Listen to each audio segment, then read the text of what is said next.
Boa noite mais uma vez, estamos aqui gravando a aula para vocês. Terminando, só temos mais 2 assuntos para falar, então esse é o penúltimo vídeo aula para vocês, que vai falar sobre notificação e os recursos. O que é notificação? Ato de levar ao advogado ao conhecimento de algum fato realizado ou a se realizar junto à OAB. O que é essa notificação? Toda vez que tem um processo, precisa fazer esclarecimentos, precisa apresentar defesa, é notificado para pagar a OAB, qualquer notificação que é feita para o advogado, principalmente em processo disciplinar, ele não vai motivado, ou seja, a notificação não vem expressa o que é para ele fazer. Sempre vem assim com o termo: comparecer na secretaria no prazo de tanto, verificar uma questão do seu interesse junto à OAB. Então é de uma forma mais genérica e não indicando efetivamente o motivo.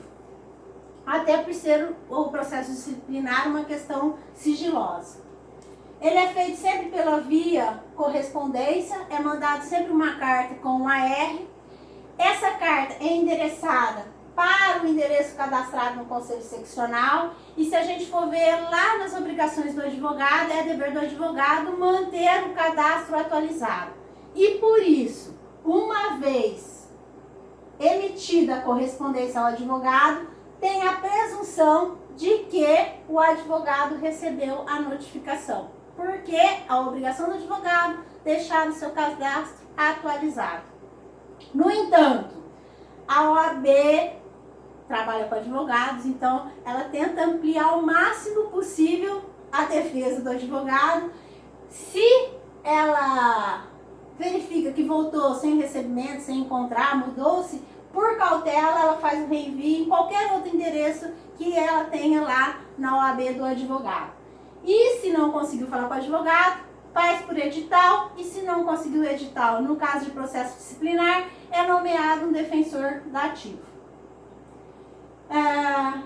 Se houver ausência, nós já falamos, portanto, essa notificação. E o recurso? O recurso, geralmente, ele é colocado por uma decisão dada pelo Tribunal de Ética e Disciplina que eu não concordo, então eu vou recorrer àquela decisão. É o interessado representante, sem assistência de advogado, ou advogado representado, ou pelo próprio presidente do Conselho Seccional, quando é necessário o recurso independente do advogado. Sem assistência do advogado, porque eu sou advogada e eu, como representante, eu tenho a possibilidade, dentro do processo disciplinar, se eu sou advogado ou não sou advogado, dentro do processo disciplinar eu posso estar atuando em nome próprio. Assim como o representado, que é advogado, também em nome próprio. Ou eu posso ter alguém me representando aí necessariamente com mandato judicial. O advogado punido, ele pode pedir a revisão da sanção disciplinar, que é o recurso.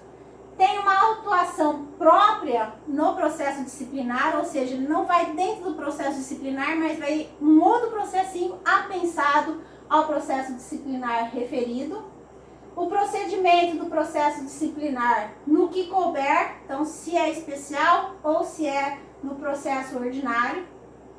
O recurso, a partir do momento que ele tem a decisão, começa a contar no prazo de 15 dias para que ele apresente as razões do recurso, qual é o apontamento da legislação divergente que tem a possibilidade de revisar aí a decisão. E não existe recurso para decisão interlocutória e agravo no processo disciplinar. Portanto, não existe preclusão, e não existe preparo e não existe deserção. Isso aqui é interessante. No processo disciplinar, no que tange aos recursos, na OAB não exige e não existe preclusão, preparo, deserção e recurso para decisões interlocutórias e agravo, ok? Em relação ao recurso, todos têm efeito suspensivo, com exceção aqueles recursos feitos em caráter de eleição, no processo de eleição, quando há suspensão preventiva decidida pelo Tribunal de Ética, que é aquela repercussão social, ou quando há o cancelamento da inscrição obtida pela falsa prova de inscrição. Então, nesses casos, não tem efeito suspensivo e o recurso segue. Juízo de admissibilidade é feito pelo relator, assim que recebe o recurso, verifica se tem conteúdo, né, que tem fundamento aquele recurso, se tem legislação realmente que é divergente, e não pode o relator, embora ele vai colocar que é inadmissível, porque não tem nada que comprove o pedido de revisão ou que ele seja necessário ser revisto, ele não pode negar o encaminhamento desse recurso. Qual é a competência para o recurso? Os recursos são interpostos e encaminhados para o Conselho Seccional de todas as decisões que vierem do Tribunal de Ética e de Disciplina, da diretoria do Conselho Seccional, do presidente do Conselho Seccional, das diretorias das subseções e da CAASP. O Conselho Federal, o recurso é direcionado ao Conselho Federal de todas as decisões definitivas proferidas pelo Conselho Seccional que não sejam unânimes ou que, sendo unânimes, desde que contrariem as legislações pertinentes à OAB. Cabe ao Conselho Federal decisões do Conselho Seccional que é encaminhado à primeira Câmara, desde que tenha como assunto fundamental atividades da advocacia, direitos, prerrogativos dos advogados, estagiários, inscrição, incompatibilidade e impedimento. Para a segunda Câmara, quando diz respeito a questões éticas, deveres, infrações e sanções disciplinares. E para a terceira Câmara, quando tiver a questão da estrutura da OAB, seus órgãos, processo eleitoral, sociedade de advogados, advogados associados e advogados empregados. Recurso também tem a competência dentro do Conselho Federal alguns órgãos especiais, qual seja, cabe o recurso ao Pleno, ao Conselho Pleno, dentro do Conselho Federal, das decisões das turmas da segunda Câmara, que fala da parte de ética, de deveres, infrações, do órgão especial também, que é dentro do Conselho Federal, das decisões das três câmaras, primeira, segunda e terceira. Então, essa aí é a visão geral dos recursos dentro do processo disciplinar. Quando que eu posso fazer esse recurso? Quando que eu posso entrar com o pedido de representação para que seja instaurado um processo disciplinar? Lógico que tem o prazo prescricional, senão fica aí a de eterna possibilidade de estar solicitando uma sanção por uma prática inadequada do advogado. Qual é a prescrição dentro do processo ético-disciplinar? Nós temos dois tipos de prescrição.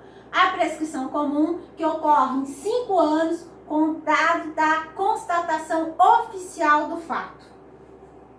E segundo, a prescrição intercorrente. O que significa isso? Então, 5 anos eu preciso entrar com a representação antes de dar 5 anos do fato, do conhecimento aí, da constatação oficial do fato.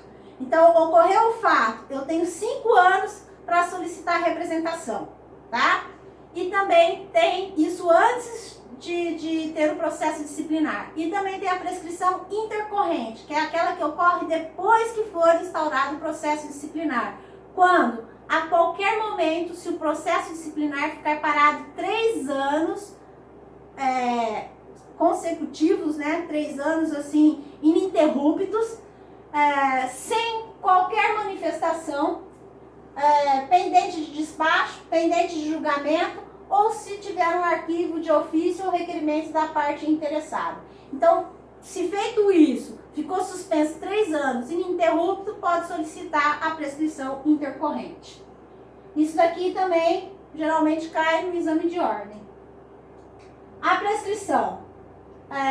Uma vez feita essa prescrição intercorrente, vai se verificar o que aconteceu com o processo para que ele fique 3 anos parados. Então, é feita a instauração de um processinho interno para fazer a apuração dos responsáveis pela paralisação intercorrente. Quando que interrompe a prescrição?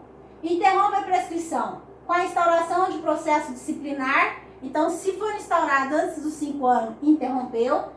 Quando houver notificação válida feita diretamente ao representado a respeito dessa representação, da decisão condenatória recorrível de qualquer órgão julgador da OAB. Então, nesses 3 casos, interrompe a prescrição.